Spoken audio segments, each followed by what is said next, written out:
ती बावळट, ती नालायक, ती म्हातारी. हॅलो गाईज, कसे आहात सगळे? मजेत ना असायलाच पाहिजे. मी आहे मोनाली आणि स्वागत आहे तुमचं तुमच्या आमच्या आपल्या चॅनलवर मोना मोल ब्लॉग्सवर. तर तुम्ही सगळ्यात अगोदर पाहिल्याच मी सुरुवातीला दिल्या त्या शिव्या, आणि शिव्या दिल्या सासूबाईंना, माझ्या नाही. सर्वसामान्य लोक काय करतात माहितीये का? सर्वसामान्य सुना म्हणजे सुनबाई, ते ना अशा शिव्या देतात. त्याच्यामुळे मी सुरुवातीला शिव्या दिल्या. आणि अर्थातच तुम्हाला सर्वांना समजलं असेल, माझ्या मित्र आणि मैत्रिणींना आणि युट्यूब फॅमिलीला, की हा व्हिडिओ जो आहे ना तो आहे सासू आणि सुनांवर, आपल्या टिपिकल लँग्वेज मध्ये सासू आणि सुना. तर हा व्हिडिओ जो आहे तो सुरुवात करायच्या अगोदर मी तुम्हाला एक गोष्ट नक्की सांगते. सगळ्यात अगोदर म्हणजे हा व्हिडिओ शेवटपर्यंत बघा. आणि दुसरी गोष्ट, हा व्हिडिओ जो मोस्ट प्रॉब्ली लोकांनी बघायला पाहिजे ना तो लेडीज लोकांनी. याचा अर्थ असा नाहीये की जेंट्स लोकांनी बघू नये, त्यांनी सुद्धा नक्की बघा. आणि लेडीज लोकांमध्ये सुद्धा नवीन लग्न झालेल्या मुली आणि लग्न जमलेल्या मुली यांनी खूप प्रमाणामध्ये बघा. सिरियसली तुम्हाला हा व्हिडिओ खूप फायदेशीर आहे आणि सुरुवातीपासूनच फायदेशीर असल्यामुळे तुम्हाला पुढे प्रॉब्लेम येणार नाही. सो अर्थातच मी आता सुरुवात करते. सुरुवातीला मी शिव्या दिल्या, आणि या शिव्या ना सुनबाई जी असते ना ती सासूबाईंना देते. आणि मला हा प्रश्न पडलाय की सुनबाई जी असते ती कधी वयाने वाढणार नाही का? ती कधी सासूबाई होणार नाही का? किंवा मग ती कधी म्हातारी होणार नाही का? तर तुम्ही शिव्या का देता? आणि शिव्या देऊन तुमचे प्रॉब्लेम सॉल्व्ह होतात का? समोरच्या मी सर्व सुनबाईंना सांगते हा, ज्या सुनबाई सासूबाईंना शिव्या देतात, तर हा प्रॉब्लेम सॉल्व्ह नाही होणार ना, मग तुम्ही शिव्या का देता? सेकंड थिंग, तुम्ही तुमचा रिस्पेक्ट सुद्धा स्वतःच्या हाताने डाऊन करता. तुम्ही तुमच्या मैत्रिणी पुढे जाता आणि म्हणता ती नालायक बाई, ती म्हातारी आहे रे पक्की. मग तुम्ही तुमच्या कोणत्या तरी माहेरच्या लोकांकडे जाता आणि बोलता ती म्हातारी, हट, ती कशी राहते बघ, ती कशी दिसते बघ. मग ह्या गोष्टीना तुम्ही प्लीज इग्नोर करा. ह्या गोष्टींमध्ये ना तुम्ही शिव्या द्यायची काही गरज नाहीये. जर तुम्हाला खरंच काही प्रॉब्लेम असेल ना तर प्लीज तुमच्या सासूबाईंशी बोलून तुम्ही तो सॉल्व्ह करू शकता, पण शिव्या नका देऊ. आणि सासूबाई सुद्धा, अर्थात काही सासवा अशा असतात, काही सासवा अशा असतात की ज्या सुनबाईंना सुद्धा शिव्या देतात. तिला अक्कलच नाही, ती बावळटच आहे, नका शिव्या देऊ. तुमच्या सुनबाईशी शेअर करा आणि तिचे प्रॉब्लेम तुमच्या दोघींचे सॉल्व्ह होतील. आणि अजून गोष्ट अशी की आपण काय करतो माहितीये, सासूबाई मोस्ट प्रॉब्ली अशा चुका करतात. ऍक्च्युअल मध्ये ती चुकच असते. त्या काय करतात, बाजूवलीकडे जातात, किंवा मग त्यांची जवळची जी मैत्रीण असते, त्यांची ननंदबाई, त्यांची बहीण, त्यांची जाऊबाई, असं कोणी जवळचं असताना त्यांच्याकडे जाते, कोण, सासूबाई. आणि मग सासूबाई काय करते, सुनेच्या चुगल्या सांगते. तिला कामच येत नाही, इतके दिवस झाले तिला अजून जमत नाही, ती खूप उलट उत्तर देते, तिला या गोष्टी करायला पाहिजेत का, असं चालतं का, या सगळ्या गोष्टी तिच्याशी शेअर करतात. आणि सुनबाई सुद्धा तेच करते, मैत्रिणीला वगैरे सांगते. तर मला असं म्हणायचंय की तुम्ही दोघींना या गोष्टी एकमेकींना सांगा. कारण बाकीची जी असतात ना ती थर्ड पार्टी असते, ती तिसरी, चौथी, पाचवी अशा खूप अनेक व्यक्ती असतात. आणि ते लोक जे असतात ना बाहेरचे, ते आपले प्रॉब्लेम सॉल्व्ह नाही करणार आहेत. आपले प्रॉब्लेम ना आपणच सॉल्व्ह करणार आहोत फक्त. जेव्हा सुनबाई सासूबाईंना काही सांगेल आणि सासूबाई सुनबाईंना काही सांगेल ना, तेव्हा ते प्रॉब्लेम सॉल्व्ह होतील. दोघी जणी मॅटर करतात ना ह्या सब्जेक्ट मध्ये.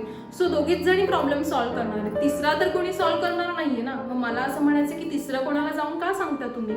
आणि सेकंड थिंग, तिसरी जी व्यक्ती असते ना, तुमची होणारी नाही, तुमची जी कोणी मैत्रीण वगैरे असते, ती काय करते माहितीये का, तुम्हाला अजून आगीमध्ये तेल ओतून देते. नाही, माझी सुनबाई तर खूप भारी बाबा, ती तर अशी आहे, तशी आहे, ती अशी आहे. मग तुम्ही ते ऐकता आणि पुन्हा येऊन तिच्यावर चिडचिड करता. मग सुनबाई पण काय करते, नाही माझी सासूबाई तर खूपच भारी, तुला अशी कशी भेटली काय माहिती सासूबाई. मग ती पण पुन्हा घरी येते, पुन्हा चिडचिड करते. तर तुम्ही तिसऱ्या व्यक्तीला घेऊच नका मध्ये. मला असं म्हणायचंय, मुळात तुम्ही दोघींचे प्रॉब्लेम आहात ना, दोघींमध्ये सॉल्व्ह करा ना, विषयच संपतो. आणि अजून गोष्ट अशी की सासूबाई सुनबाईला समजून घेत नाही, सुनबाई सासूबाईला समजून घेत नाही, आणि मग आहे सुरुवातीपासूनच चालू होतो राडा. मग तो शेवटपर्यंत कधी संपतच नाही. मग दोघी म्हाताऱ्या होतात आणि अशाच मरून पण जातात. काय अर्थ आहे का लाईफला तुमच्या? तर हीच लाईफ तुम्ही जगायला हवी. आणि सुरुवातीपासून जगलात ना, खरंच गॉड ग्रेसने या गोष्टी क्वचित काही घरांमध्ये होतात, क्वचित काही फॅमिलीमध्ये होतात की सुनबाई आणि सासूबाईची भांडणं होत नाही आणि त्यांचं पटतं चांगलं. तर ह्या गोष्टी ना मला असं वाटतं क्वचित घरात होण्यापेक्षा ना भरपूर सारा, ऑलमोस्ट सगळ्याच फॅमिलीमध्ये व्हायला हवं. कारण तुम्हाला माहितीये का, तुम्ही हे जे भांडण वगैरे करता ना, त्याचा प्रॉब्लेम ना फक्त तुम्हाला दोघींना नाही होत. त्याचा प्रॉब्लेम सासूबाईंचा मुलगा म्हणजेच सुनबाई, तुमचा नवरा, आणि त्याचा प्रॉब्लेम तुमच्या घरातली मुलगी, तुमच्या घरातला मुलगा, तुमचा नवरा म्हणजे सासरा, या सगळ्यांना. आणि वरून एक तुमचं छोटंसं बेबी होतं कोणीतरी, जर नसेल तर ते नंतर होतं. आणि त्या बेबीवर पण जे संस्कार पडतात ना ते हेच पडतात, कारण येऊन जाऊन तुमची भांडणंच असतात. जेव्हा बघावं तेव्हा तुम्ही दोघी भांडतच असतात. ते बेबीवर काय संस्कार पडणार, तुम्ही त्याला काय वळण देणार आणि काय शिकवणार, या गोष्टी तुमच्यापासून सुरुवात होते. आणि ह्या गोष्टीचा त्रास ना तुम्हाला सर्वांना होतो. आणि सुनबाई जी असते ना, तिचं जे माहेर असतं ना, त्या माहेरच्या लोकांना सुद्धा ह्या गोष्टीचा त्रास होतो. कारण त्यांनी सुद्धा एक मुलगी आपली तिकडे सासरी दिलेली असते, आपला काळजाचा तुकडा तिथे दिलेला असतो, पूर्ण सोपवलेला असतो. आणि तिकडे जर तिला चांगली फॅमिली नाही मिळाली, तिची चुकी असो किंवा तिच्या सासूबाईंची चुकी असो, पण चांगली फॅमिली जर तिथे नाही मिळाली, त्या माहेरच्या लोकांना काय फील होत असेल, तिच्या आई बापाला काय फील होत असेल. सो प्लीज या गोष्टी टाळा. काही माहेरच्या लोकांचं, काही सासरच्या लोकांचं कसं असतं माहितीये, ती सारखी माहेरी जाते, सगळंच माहेरी देते, सारखं सारखं माहेरी जावं का. तर हो, अर्थातच सासूबाईंचं चुकीचं आहे असं मी नाही म्हणणार, आणि बरोबर आहे तुमचं, सारखं सारखं ही माहेरी जाऊ नये. पण कसं असतं माहिती, सिच्युएशन, आपली जी परिस्थिती असते ना माहेरची, त्यावर सगळं डिपेंड करतं. जर एखादी मुलगी असेल आणि तिच्या माहेरी जर दोघेही आई वडील आहेत, सगळं व्यवस्थित चाललंय, पण त्यांना एक सिंगल मुलगी आहे फक्त, जर त्यांना मुलगाही नाही आणि दुसरी मुलगीही नाही, तर एकच मुलगी असते जी त्यांना सांभाळू शकते, जी त्यांची केअर घेऊ शकते. मग ती जर मध्ये कधी माहेरी जात राहिली तर काय चुकीचं आहे याच्यामध्ये. मला सांगा, तुम्ही काय मिस्टेक आहे. जर तुमचा मुलगा जर आयुष्यभर तुमच्या सोबत असतो, तर जर तुमची सुनबाई जर तिच्या माहेरी कधी काळी गेली तर फरक काय पडतो असं मी म्हणेन. काही ठिकाणी सिंगल पॅरेंट असतात, आणि बिंग अ सिंगल पॅरेंट मी माझ्यावरून सांगते, मला माझ्या सासरची नाही अडवत कधी. बिंग अ सिंगल पॅरेंट, माझी मम्मी तिकडे असते, माझा भाऊ सुद्धा आहे, पण मी लक्ष तर असं नाही म्हणत मी, पण जेव्हा जेव्हा मला आठवण येईल ना, मी जाते आणि मला कोणीही अडवत नाही. तर मला असं म्हणायचं, सर्व सासवांनी, सासरच्या लोकांनी हाही विचार करावा, कारण तिथे एक तर सिंगल आई असते किंवा सिंगल वडील असतात, आणि वाटतं मुलींना, फिलिंग्स असतात त्या त्यांच्या.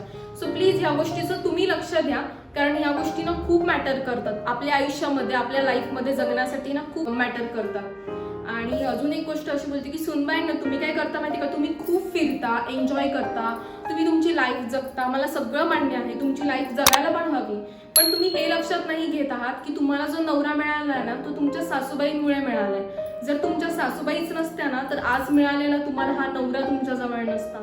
आणि सासूबाईंनी ना पहिल्याच्या जमान्यामध्ये ऑलमोस्ट 100 आउट ऑफ 90% लोकांनी, 90% सासूबाईंनी कष्ट केलेले आहेत, आणि कष्ट करून त्यांनी खूप पुढे आलेल्या आहेत त्या, आणि त्यांच्या मुलाला शिक्षण, नोकरी, सगळ्या गोष्टी त्यांनी दिलेल्या आहेत. त्यांच्यामुळे या गोष्टी तुम्हाला अवेलेबल भेटतात. अर्थातच मी असं म्हणेल की खरंच तुम्हाला काही गोष्टी आयत्या मिळतात, आणि त्या गोष्टी जर तुम्हाला सांभाळता येत असतील तर तुम्ही नक्की सांभाळा. पण तुम्ही जिकडे फिरता ना, तसं सासूबाईंच्या सुद्धा इच्छा असतील की मी सुद्धा फिरायला हवं. तुम्ही कधी फिरायला जाता, सासूबाईंना सुद्धा घेऊन जा, त्यांना सुद्धा बरं वाटेल, कारण त्यांनी काही कारणास्तव त्या गोष्टी नसतात केलेल्या नसतात त्या गोष्टी, त्याच्यामुळे त्यांची इच्छा असते ना, प्लीज त्यांची इच्छा ती पूर्ण करा असं मी म्हणेल. तुम्ही फिरायला जाता, तुम्ही बाहेर खाता, कधीतरी त्यांना घेऊन जा, नेहमी नको पण कधीतरी, त्यांना सुद्धा बरं वाटेल. आणि सासूबाईंनो समोरच्या, मी तुम्हाला एक गोष्ट नक्की सांगेल की तुम्ही काय करता माहितीये का, सारखं टॉर्चर करत बसता, तू हे का घालते, तू अशी का राहते, तू तशी का राहते. कदाचित तुमचं बरोबर पण असेल, कारण तुम्ही तुमच्या पहिल्याच्या जमान्यानुसार, पहिल्याच्या जनरेशननुसार तिला तुमची इच्छा असते की आमच्या सुनबाईंनी आमच्या मनाप्रमाणे वागावं, राहावं. पण कसं आहे, बरोबर आहे तुमचं, पण जनरेशन चेंज झाली आहे, आणि तुमच्या दोघींमध्ये जनरेशन गॅप जो आहे ना, तो खूप असल्यामुळे ना तुमचं पटत नाही, आणि तुम्ही ना समजून घेत नाही. आताची जी मुलगी असते ना, ती अर्थातच जॉब करते, किंवा मग कुठेतरी बाहेर जावं लागतं तिला काही कारणास्तव. काही सुनबाया ज्या असतात त्या बाहेर गावी सुद्धा जातात, आणि या जॉब करण्यामुळे ना तिला तसं राहावं लागतं. जिकडे ती जॉब करते ना, ज्या ठिकाणी, म्हणजे आपली सोसायटी जी असते ना, त्या सोसायटीप्रमाणे तिला वागावं लागतं, आणि जर ती तशी नाही राहिली ना, तर ह्या गोष्टीचा तिला त्रास होतो, कारण ना तिथे ती कम्फर्टेबल नसते. जर आजूबाजूच्या सगळ्या परिसरमध्ये जर फॉर्मल्स घालत असतील, म्हणजे अर्थातच पॅन्ट अँड शर्ट, आणि किंवा जीन्स आणि T shirt, so and so भरपूर साऱ्या गोष्टी असतात. जर सगळेजण तसे असतील त्या वातावरणामध्ये, आणि ती जर एकटी वेगळी गेली ना, तर कुठेतरी ती अनकम्फर्टेबल होऊन जाते तिथे. त्याच्यामुळे ना प्लीज ह्या गोष्टीनं तुम्ही जनरेशननुसार चालायला शिका, कारण ह्या गोष्टी जर तुम्ही केल्या नाही ना, तर त्याचा त्रास तिला होतो, आणि ती मग तो राग तुमच्यावर काढू शकते. तर असं बऱ्याच ठिकाणी होतं, असं मी नोटीस केलेलं आहे. ह्या गोष्टी खूप ठिकाणी असं होतं, कारण जनरेशन चेंज झालेली आहे. आपण 21व्या शतकामध्ये राहतो, आणि आपण जर चेंज नाही झालो ना, की याचा त्रास आपल्या पुढच्या पिढीला होऊ शकतो. तुम्ही तुम्ही त्या पिढीमध्ये राहिलेला होता. आताची पिढी वेगळी आहे. ते जसे राहतात ना तसं त्यांना राहू द्या. आणि कसं होतं माहितीये का, खूप जण सासूबाई अशा असतात ना की ज्या सारखं टॉर्चर करतात, काम अँड ऑल. जसं मी माझ्या सुरुवातीला मी तुम्हाला सांगितलेलं आहे की त्या आजूबाजूवाल्या बायकांना किंवा त्यांचे जे मैत्रिणी वगैरे असतात त्यांना जाऊन सांगतात. कारण सकाळी उठून सुनबाईने सगळं आवरून तिचं ऍटलिस्ट आवरून जॉबला जायचं. जॉबमध्ये कसं असतं माहिती का, खूप जणांचं प्रेशर, बॉस लोकांचं प्रेशर, जॉबचं टेन्शन, काम कम्प्लीट नाही झालं की तिथे टेन्शन, तिथेही त्याचं कोणी नसतं, एकटी सगळं सांभाळत असते. तिकडचं टेन्शन घेऊन धावत पळत ती बिचारी येते घरी. का तर घरी लवकर यावं आणि सगळं आवरायला मिळावं, लवकर जेवून झोपायला मिळावं. धावत पळत घरी यायचं, फ्रेश व्हायचं आणि लगेच कामामध्ये तुम्हाला हेल्प करायची. या सगळ्यांमध्ये तिला बिचारीला टाइम जो मिळतो ना तो फक्त तोच टाइम असतो. फक्त ते 2 ते 3 तास असतात ना इव्हनिंगचे, फक्त तेच असतात. त्याच्यामध्ये जेवण वगैरे बनवायचं, जेवायचं, झोपून घ्यायचं, पुन्हा मग नेक्स्ट दिवस, नेक्स्ट डे, नेक्स्ट मॉर्निंग तोच रुटीन. तर अशा बऱ्याचशा गोष्टी असतात आणि या 2-3 तासामध्ये पण तुमचं पटू शकत नाही. मग आपण काय बोलायला हवं यार? हे खूप एकदम म्हणजे विचार करण्यासारखी गोष्ट आहे की नाही, की तुम्ही 2-3 तास सुद्धा एकमेकींसोबत घालवू शकत नाही, तुमचं तिथे सुद्धा पटत नाही. मग रात्री तिने झोपायचं आणि संडे मिळतो. संडेला जर एखादी मुलगी किंवा एखादी सुनबाई लेट उठली तर तिथे सुद्धा तुम्हाला ती गोष्ट सुद्धा चालत नाही. अरे पण मंडे टू सॅटर्डे तिने काम केलेलं असतं, थकलेली असते, एक दिवस सुट्टी असते, लेट उठली, समजून घ्या.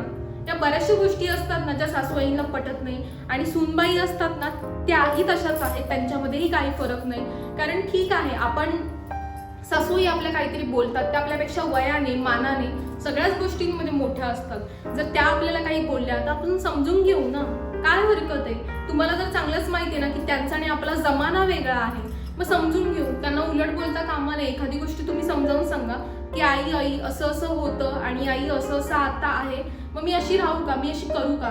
जर असं गोड बोलून जर तुम्ही त्यांच्यासोबत राहिला तर त्याही नर्वस होणार नाही, त्याही अपसेट होणार नाही. त्यांना आनंद होईल की माझी सूनबाई मला सगळं विचारते. जर अशा गोष्टी तुम्ही केल्या तर काय हरकत आहे? पण तुम्ही काय करता माहिती, सासूबाई जरा काय बोलली, एक शब्द की तुम्ही त्याच्यानंतर 2 शब्द, 3रा शब्द, 4था शब्द तुमचे चालूच होतात आणि याच्याने तुमचं वाद होतात. तर ठीक आहे, सासूबाईंना सुद्धा आपण समजून घेऊ, त्यांच्याप्रमाणे सुद्धा आपण वागत जाऊ. आणि ही समाजाची रीत नाही म्हणत मी, आपली स्वतःची रीत आहे. आपण स्वतः असं वागायला हवं. आणि आपण मेन पार्ट जो असतो ना घरातला तो आपण असतो, म्हणजे सासूबाई आणि सुनबाई त्या दोघी लक्ष्मी असतात. जर त्या दोघी लक्ष्मीबाई जर नीट नाही राहिल्या तर आपलं घर कसं नीट राहणार, आपला संसार कसा नीट राहणार, आपली मुलं बाळा कशी नीट राहणार, या गोष्टींचा तुम्ही विचार करायला हवा. आणि हा विचार तुम्ही करत नाही ना, त्याच्यामुळे तुमच्यामध्ये प्रॉब्लेम्स होतात. सो प्लीज माझी एक रिक्वेस्ट आहे की हा विचार तुम्ही नक्की करा. आणि सासूबाईंना मी तुम्हाला एक सांगेल की तुम्ही तुमच्या मुलीला कसं सांभाळता, एखाद्या आपल्या काळजाचा तुकडा असं तुम्ही म्हणता, तर तोच काळजाचा तुकडा तुमचा मुलगा सुद्धा असतो. मग ती सुद्धा एक पूर्ण आपलं घर सोडून आलेली एक मुलगी असते, आपल्या आई बाबाला सोडून एक मुलगी असते, तिला सुद्धा काळजाचा तुकडा माना. जसं तुमची लेक आहे तसं ती सुद्धा कोणाची तरी लेक आहे. अर्थातच ती तुमची लेक सुद्धा होऊ शकते, तुमच्या मुलाची बायको. तर तिला सुद्धा लेकीप्रमाणे वागवा. तिचं जर काही चुकलं तर रागावू नका, तिला पटवून सांगा, तिला समजून सांगा. ती समजून घेईल, एकदा चुकेल, 2दा चुकेल, 3ऱ्यांदा चुकेल, 4्यांदा ती ऑटोमॅटिक तुमच्याकडे येईल की आई माझं चुकलं, मला माफ करा, असं बोलायला येईल. या गोष्टींना तुम्ही तुमच्या दोघींमध्ये आणायला हव्यात. 3रा कोणी सांगायची गरज नाही पडणार आणि पडता पण कामा नये. तर प्लीज या गोष्टी लक्षात घ्या. दोघींनी एकमेकांना समजून घ्या. आणि तुम्हाला माहितीये का, सगळ्यात जास्त वाद कुठे होतात आणि का होतात? सुनबाई आणि सासूबाई या दोघी एकमेकांना समजून नाही घेत, ही सगळ्यात महत्वाची गोष्ट. आणि अजून गोष्ट अशी की तुमच्या दोघींमधले गैरसमज. फर्स्ट रिझन, सगळ्यात महत्वाचं इम्पॉर्टंट जे आहे ना ते म्हणजे गैरसमज. हा जो वर्ड आहे ना मी जो बोलते गैरसमज, गैरसमजुतीने नाती तुटतात आणि तुमचा एकमेकींबद्दलचा गैरसमज तुम्हाला असा तोडून टाकतो. कारण सासूबाई सुनबाईवर घेते डाऊट आणि सुनबाई घेते सासूबाईवर डाऊट, म्हणजे त्यांचा गैरसमज होतो. एखादी गोष्ट केलेली नसते तरी आपण जाणून बुजून लादायची आणि आपण आपले प्रेडिक्शन लावायचे की हा हिने असंच केलं असेल. मग सुनबाई बोलणार हा त्या म्हातारीने असंच केलं असेल. केलं असेल तुम्हाला माहिती सुद्धा नाहीये, तुम्ही स्वतःच्या डोळ्याने पाहिलं नाही, तुम्ही ऐकलं नाही, पण तुम्ही उगाचच नाही तिने असं केलं असेल. हा गैरसमज जो असतो ना तो सुद्धा तुमची नाती तोडतो. तुम्हाला या गोष्टी लक्षात नाही येतात. गैरसमज करू नका, एकमेकींना समजून घ्या, एकमेकींसोबत राहा. 2 ते 3 तास असतात एकमेकींसोबत. चांगलं बोला, चांगलं वागा. जर काही तुम्हाला एखादी गोष्ट नाही पटली, एखादी साडी असेल सासूबाईंची नाही आवडली, आई मला हे नाही आवडलं, तुम्ही असं राहा, तुम्ही तसं करा, तुम्ही नॉर्मल आवाजामध्येही त्यांना बोलू शकता. त्यांना राग नाही येणार, तर समजून घेतील तुम्हाला. या गोष्टी तुम्ही नक्की करायला हवा. आणि मी माझ्याबद्दल 2-3 गोष्टीच तुम्हाला सांगणार आहे. आणि त्याच्या अगोदर अजून एक गोष्ट सांगते मी, की आपल्या देशामध्ये, आपल्या जगामध्ये म्हणते मी, 100% लोकांमधल्या ना 70% सासू सुनांचं पटत नाही आणि 30% सासू सुनांचं पटतं. आणि त्यातल्या ना 90% सासू सुनांचं ना पटवून घेता येईल, पण त्यांना पटवून घ्यायचं नसतं. मुळातच त्यांना पटवून घेता येईल, पण त्यांना कसं पटवून घ्यायचं एकमेकींशी ती कन्सेप्टच माहिती नसते. आणि 10% सासू सुना तशा डांबीस असतातच. काही मुलींना कसं असतं माहिती का, काही सुनांना त्याला समजतच नाही. ते ऑलरेडी ना एंट्री पण केलेली नसते, तेव्हाच त्या ठरवून देतात की सासूबाई ही अशीच आहे, सासूबाई पण ती सुनबाई आहे ती अशीच आहे. त्यांचं 10% लोकांचं ना असं होतं. आणि 90% सासू सुनांचं ना पटवून घ्यायचं असतं, त्यांना पण पटवून घेता येत नाही. आणि मी तर म्हणेल की मी माझ्याबद्दल सांगते तुम्हाला की माझं लग्न झालं आणि ज्या दिवशी आपण गृहप्रवेश करतो त्याच दिवशी मी ठरवलं होतं. त्याच्या अगोदर सुद्धा मी माझ्या सासूबाईंना ओळखत होती, कारण लग्न जमल्यानंतर लग्न होऊपर्यंत आपल्याकडे काही महिन्यांचा वेळ असतो. मी त्यांच्याशी फोनवर बोलायची. पण त्यावेळेसच जाऊ द्या, मी ज्या दिवशी गृहप्रवेश केला ना त्यावेळेस मी ठरवलं की ही जी आहे ना समोर, ती माझी सासूबाई नाहीये, ती माझी सासू आई आहे. आणि ती माझी आई आहे. आणि पहिली गोष्ट म्हणजे मी तिच्यासोबत आई आणि आपली मुलगी आणि आई असते ना, लेक आणि आई, त्याचप्रमाणे मी राहणार. आणि माझा स्वभाव कसा आहे आय डोंट नो. माझ्या सासूबाईंच्या मनामध्ये माझ्याबद्दल काय आहे रिअली आय डोंट नो. पण माझ्या सासूबाईंबद्दल माझ्या मनामध्ये खूप मोठा रिस्पेक्ट, खूप मोठा मान आहे. खरं सांगते मी तुम्हाला, आजपर्यंत 1 वर्षामध्ये माझ्या सासूबाईंनी, माझी तशी पूर्णच फॅमिली आहे पण आपला सब्जेक्ट आहे सासूबाई, त्यामुळे माझ्या सासूबाईंनी ह्या 1 वर्षामध्ये मला खूप सांभाळून घेतलं. त्यांनी माझ्या पण चुका झाल्या असतील, नाही झाल्या असं मी नाही म्हणत, त्यांनी मला खूप समजून घेतलं. खूप साऱ्या गोष्टी त्यांनी मला शिकवल्या आणि मला कधीही त्या ओरडल्या नाही, कधीही मला त्या बोलल्या नाही. आणि अर्थातच त्या माझ्या सासूबाई नाही, माझ्या आई आहेत. मी त्यांच्यावर भरभरून प्रेम करते. कदाचित त्यांना माहिती पण नसेल, कारण माझ्या फिलिंग मी एक्सप्रेस करणं थोडंसं मागे आहे. मी त्यामध्ये माझ्या फिलिंग पटकन नाही एक्सप्रेस करत, म्हणजे समोरासमोर तरी नाही करत.